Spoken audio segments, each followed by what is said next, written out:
Hi everyone! Welcome back to Study Hub sa ating mga kaskwela at kalingkod. Kayo po ang Learning Warriors in the New Normal. For today's video, pag-uusapan po natin yung DepEd Memorandum 001, Series of 2024, Catch Up Fridays. So, this is another commitment, another program, another initiative of DepEd to help our learners, okay? And dear teachers, it is a must for you to have a copy of this memo. Okay? Para unawain at malaman kung ano yung dapat gawin. Although, stated naman lahat kung ano yung purpose ng initiative na to, kung para saan. At the same time, nakalagay po dyan yung mga suggested themes, topics, which is aligned with the curriculum. Still, we will try to dig more, understand more, yung ibig sabihin or yung nakapaloob sa memorandum. Ano po? Kasi, makikita natin dyan na sinasabi ng memo, teachers are encouraged to contextualize based on the varying needs of learners. Okay? And another important thing is teachers should engage in collaborative sessions to share best practices in implementing Catch Up Fridays. Okay po? So before we continue, please join me in a prayer. Dear Lord, we thank you for this new day. Lead us always, inspire us, and protect us. We ask all this in Jesus' name. Amen. Okay, so let us move forward. DepEd Memorandum 001, Series of 2024, Implementation of Catch-Up Fridays. Nag-start na po ito January 12, 2024. And by the way, the rollout of the program came after the release of Program for International Student Assessment 2022 rankings. Yun nga po yung Philippines ranked 77th out of 81 countries, which means, nakakalungkot man, pero yun yung katotohanan na Filipino students lagged behind in reading, math, and science. So, because of that result, the Department of Education remains steadfast in its commitment to deliver quality, relevant, inclusive, and responsive basic education. And again, this is further strengthened by the 8-point socioeconomic agenda, which are the food security, improved transportation, affordable and clean energy, healthcare, social services, education, bureaucratic efficiency, and the sound fiscal management. And number 2, hindi naman po natin isa-isahin talaga bawat page. It's just that tingnan natin bakit ano yung goal, ano ba yung purpose ng initiative. The department's current initiatives provide opportunities to enhance learners' academic performance, particularly the low proficiency levels in reading based on national, international, large-scale assessment. So yun nga po yung sinabi ko. This assessment results necessitate prompt attention to address learning gaps and strengthen the reading proficiency of every learner. Ibig sabihin, since may initiative, may program naman sa DepEd, it is a must for you, dear teachers, na gawin din yung part mo on how we can help students to be better, to enhance their reading skills and reading comprehension as well, okay? Okay, so let us continue, dear teachers. So, hindi ko na po isa-isahin yung bawat page. For sure naman nabasa nyo na, binasa nyo na, inaunawaan nyo na ano yung nakapaloob sa memorandum.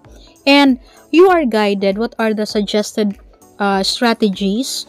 Ano yung gagawin mo during reading, the pre-reading activities, the post-reading activities, at the same time, all other things na kailangan mo so that you will be able to help your students enhance learning skills, reading skills and reading comprehension.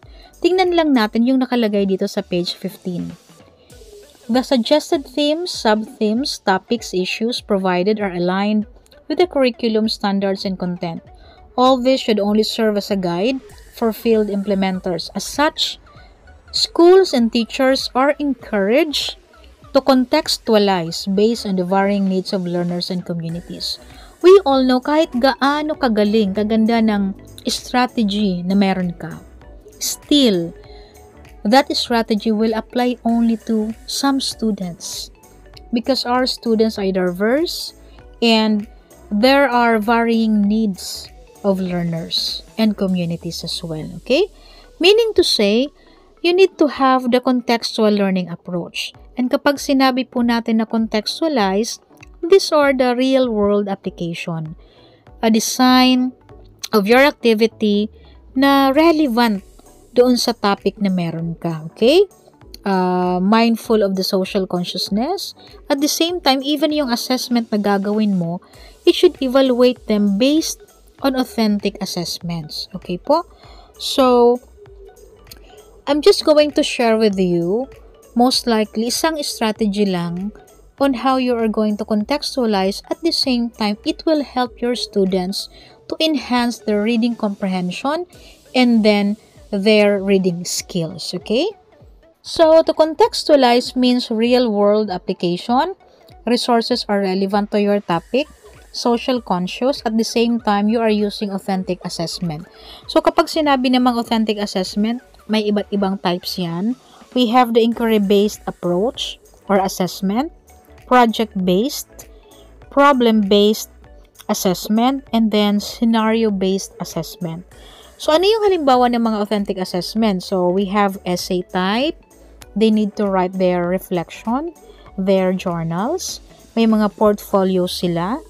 Yung mga demonstration nila, yung mga performance task, those are authentic assessment. Nag-conduct sila ng interview.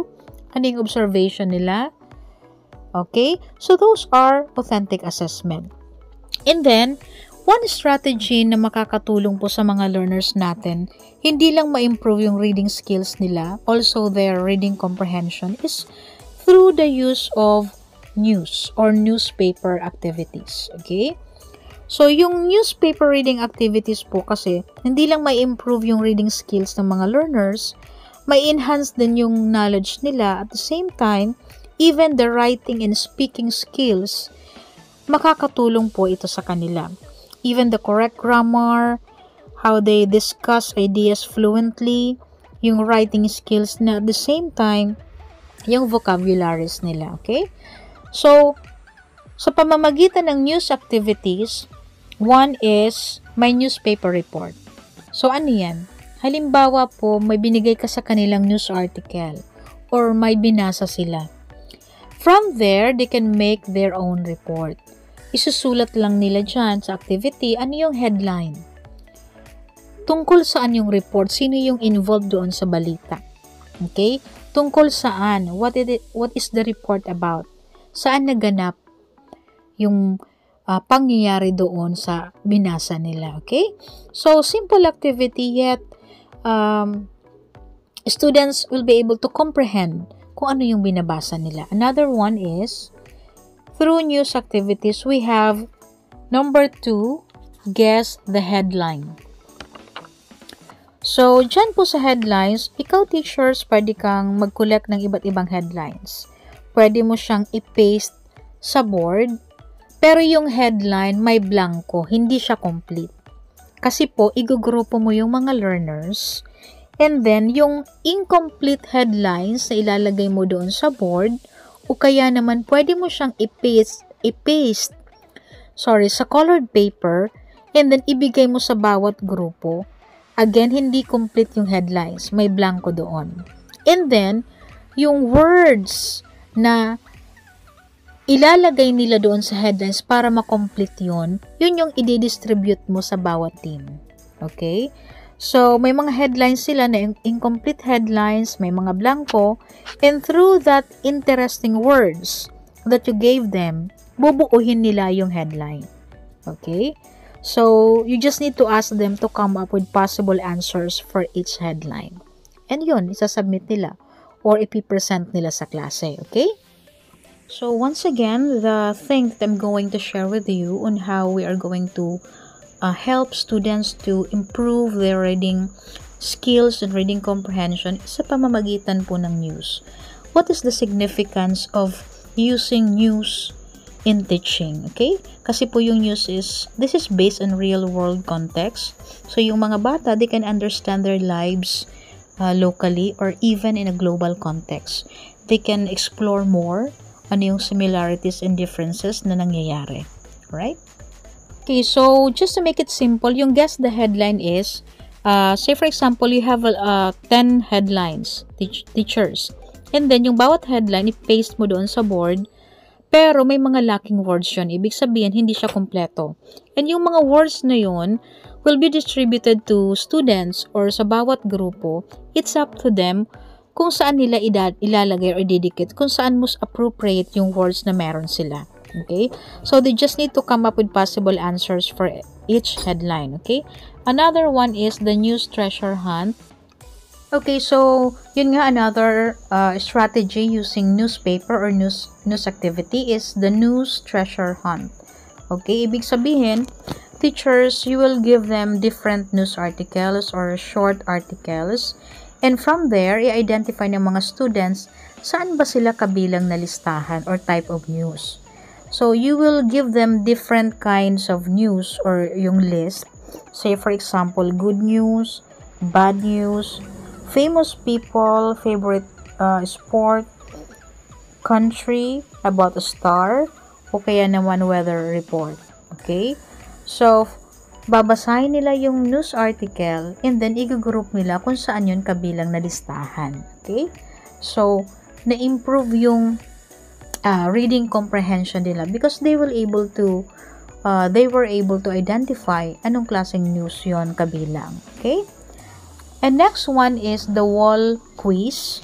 So, ang gagawin mo lang dyan, teachers, you're just going to paste articles around the room or pin up articles around the room, around the corner. And you just need to ask your students to walk around and let them try to find answers doon sa mga questions na ibibigay mo sa kanila. Kasi makukuha nila yung sagot doon sa mga news na babasahin nila na nakapaste sa walls ng classroom. Okay? So, aside from may exercise sila, may improve din yung reading skills nila at the same time, reading comprehension. Okay? So, yung questions, teachers, you can have a list of questions based, of course, doon sa news articles. So, once again, yung wall quiz activity, you are just going to pin up articles around the room and then students will walk around looking or trying to find answers to questions that you gave them. Okay? Okay, so yung just a reminder doon sa wall quiz, just make sure na yung words for the articles na nakapin doon sa wall ng classroom is enough or readable siya, di ba? Baka naman sobrang liit ng font size ng mga news article mo. So, just make sure na hindi mahihirapan yung mga learners to read it. Okay? So, pwede mong gawin by group o kaya naman individual activity as well. And another one is the news program activity. So, again, gamit pa rin natin yung news para ma-enhance yung reading skills. So, kapag sinabi namang news program o kaya news show, ibig sabihin, may gagawin yung mga estudyante. Okay? Kapag sinabing news program, they need to have, or someone will deliver the headline, somebody can conduct an interview, i-act nila, kaya magkakaroon ng special report, or somebody will give political commentaries, or political issues, and then a footage maybe. So, student will act at the same time a weather forecast as well. So, that is an example of news program.